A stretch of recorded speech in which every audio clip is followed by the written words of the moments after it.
As we speak, the Senate is moving to vote after about 4 hours of debate as to whether or not it is constitutional to impeach a former president.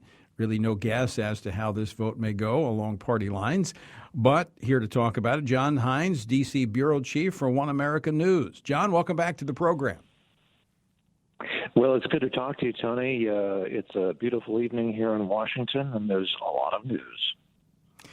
There is a lot of news, and depending on which way you look, it is beautiful. It's a beautiful skyline, but disturbing to what we see unfolding politically. Any surprises in the arguments put forth by the House managers today?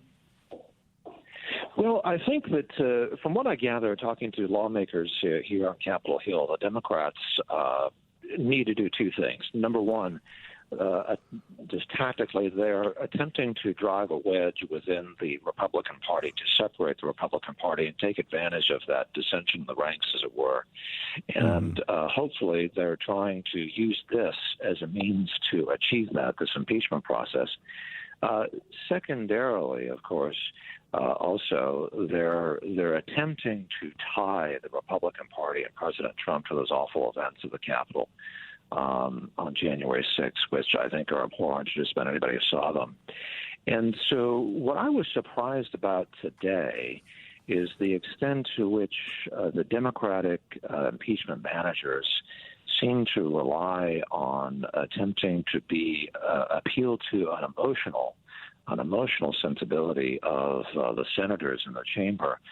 They started out with that montage, a video of the invasion of the Capitol, which I think elicits a very emotional reaction from just about anybody who watches it.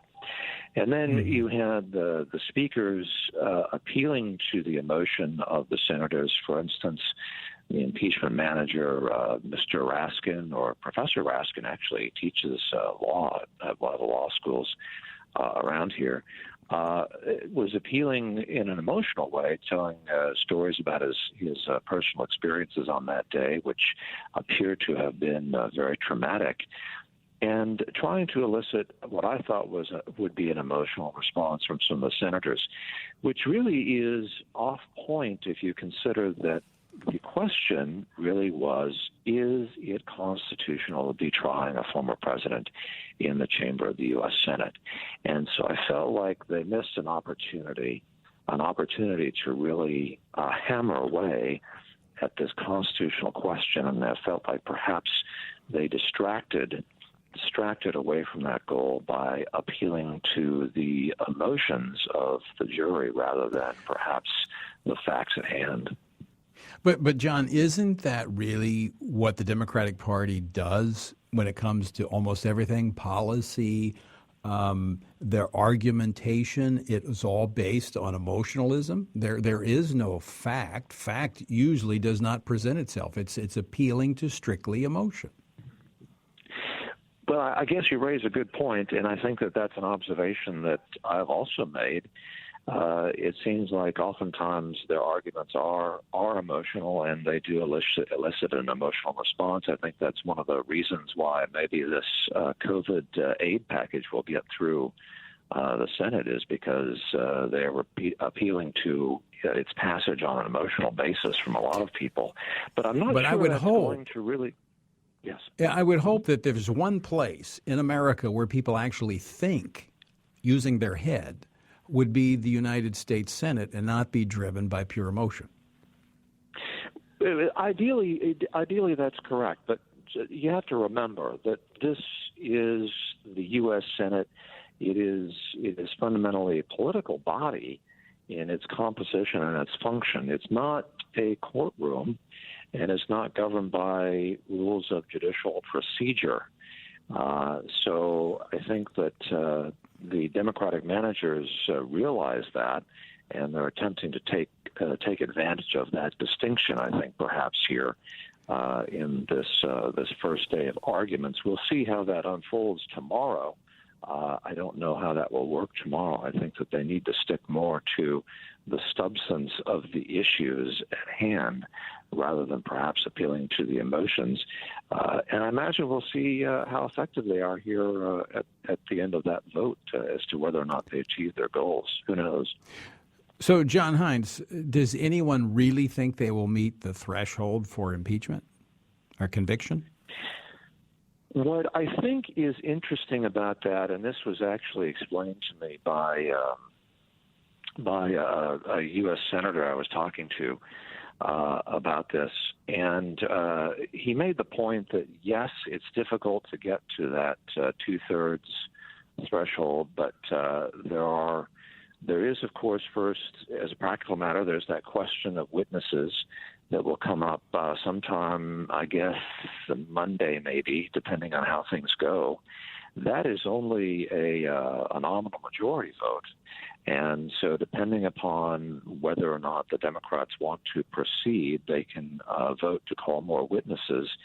And that, depending on how they want to go, could be a win for them. But in terms of the final acquittal, I don't think anybody really thinks that they will get two-thirds of the Senate to vote to say that the president is guilty and that he should suffer the consequences, which is to say that he'd be unable to run for any kind of political office or hold a political office. I don't think that's going to happen. But what could happen is that, once again, this is a political theater and not a judicial courtroom. Right. And what could happen is, depending on how things go, is they could capture the attention of an awful lot of Americans who, by the way, are still at home with this COVID pandemic, which was not the case last year during the first impeachment. And who knows how many of them will decide to tune in and watch TV while they're, multitasking on the computer. And how effective will that be at attempting to convince the hearts and minds of the American voters, the American public who are watching this, like they were not able to do last time when this occurred. And so if the Democrats can achieve their ability to capture the attention and persuade the broad American public dominating that Senate stage, as it were, they may have achieved their goal, even if they don't get a conviction of the former president. That's really an open question, and I think that's something that will be interesting to watch going forward. This just in, the Senate did vote 56 to 44 that the impeachment is constitutional, and they will resume the trial tomorrow at noon. Now, you mentioned this is political theater. I agree 100% with you. It's part tragedy, part comedy, I think. Let me ask you this question, John Hines. The Chief Justice is not presiding over this as the Constitution sets out. Why? Well, I think that's also an interesting question, and I've spoken to a couple of senators, actually. As a matter of fact, Mike Lee had a conversation with him last week, and he pointed that out as saying that that is one of the indicia of really being able to tell that this is not a constitutional proceeding. The Supreme Court really doesn't want to necessarily get involved here, and they're not probably going to say it's unconstitutional. I'm told that's not justiciable, that point, justiciable to use a legalistic term. But the fact that the Chief Justice is not participating, at least according to Senator Lee, and then speaking to Senator Barrasso today of Wyoming, it suggests in very strong terms that this is an unconstitutional proceeding, saying that the Constitution specifically says that when the president and office holder is being impeached, that the Chief Justice will preside. So I think that really serves to undercut the legitimacy of what the Democrats are attempting to do here, is looking at the absence of the Chief Justice and looking at who is sitting in his stead, which is Senator Patrick Leahy, who is not known for his nonpartisan demeanor, to say the least. to say the least. John Hines, thanks so much for joining us and giving us an update on the events as they unfolded today in the U.S. Senate. Look forward to talking to you again real soon. Thank you. Thank you very much, Tony.